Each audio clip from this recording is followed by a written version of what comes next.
जी को याद नहीं आया कि अगर सरदार पटेल नहीं मिले होते तो मैं सफल नहीं होता, तब प्रधानमंत्री पंडित नेहरू को बनाया। और मोदी ने लोहा मांग मांग करके मूर्ति बनाया, लेकिन सरदार पटेल के लोगों के पास जो जमीन है किसानी, तो 3 काले कानून बनाकर उसको छीनकर अडानी और अंबानी को देने का काम कर रहे हैं। तो ये सरदार पटेल का नाम लेकर और सरदार पटेल के ही लोगों को पैदल करने का कार्यक्रम चल रहा है। हम लोगों को समझने की ज़रूरत है। हमको बेवकूफ़ बनाया जाता है। आने वाले समय में किसानों की ज़मीन पर अडानी अंबानी का कब्जा हो जाएगा, किसान अपनी ही ज़मीन पर मजदूर हो जाएगा, मजदूरी का घंटा 8 से बढ़ाकर 12 घंटे किया जा रहा है।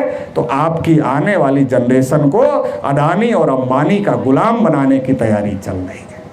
इसलिए राष्ट्रीय पिछड़ा वर्ग मोर्चा निकला है कि अगर इसको रोकना चाहते हो तो पिछड़े वर्ग के लोग ही रोक सकते, क्योंकि संख्या ज़्यादा है।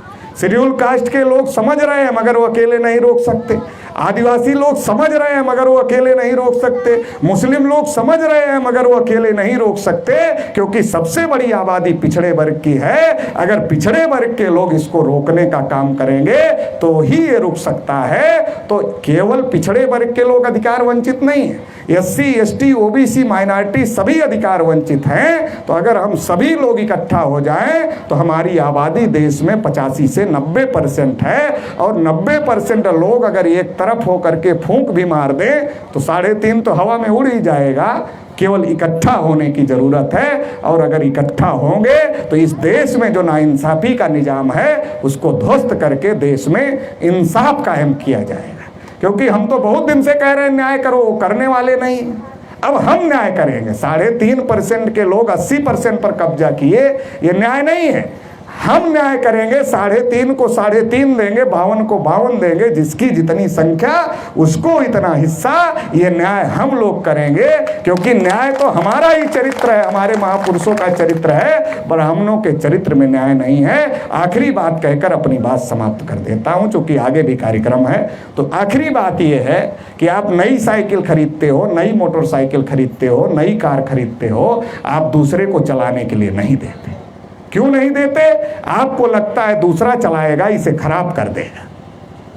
जब आप अपनी नई साइकिल, नई मोटरसाइकिल, नई कार दूसरे को चलाने के लिए नहीं देते, तो आप अपना देश ब्राह्मणों को क्यों चलाने के लिए देते हो? और इसलिए ना ब्राह्मणों ने खराब कर दिया। जब हमारे पुरखों का राज था, भारत विश्व गुरु था, भारत सोने की चिड़िया था, लेकिन आज भारत विश्व बैंक के सामने कटोरा लेकर खड़ा है। तो ये जो स्थिति देश के अंदर पैदा हुई है, ये हमने अपना देश विदेशी ब्राह्मणों को चलाने के लिए दिया, इसी वजह से हुआ है। लेकिन ब्राह्मण हमको कहते मुसलमान विदेशी है, भड़काते।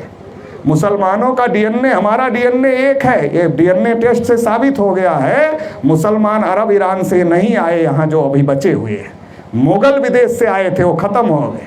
मुसलमान जो हैं हम ही से धर्म परिवर्तन करके मुसलमान हो गए। भाई को भाई से लड़ाकर ब्राह्मण राज कर रहा है, और दोनों भाई को गुलाम बनाने का काम कर रहा है। तो इसलिए एकजुट होने की ज़रूरत है, इकट्ठा होने की ज़रूरत है, और देश में जिसकी जितनी संख्या उसको उतना हिस्सा मिले। ये लड़ाई लड़के इंसाफ कायम करने की ज़रूरत है। इंसाफ की इस लड़ाई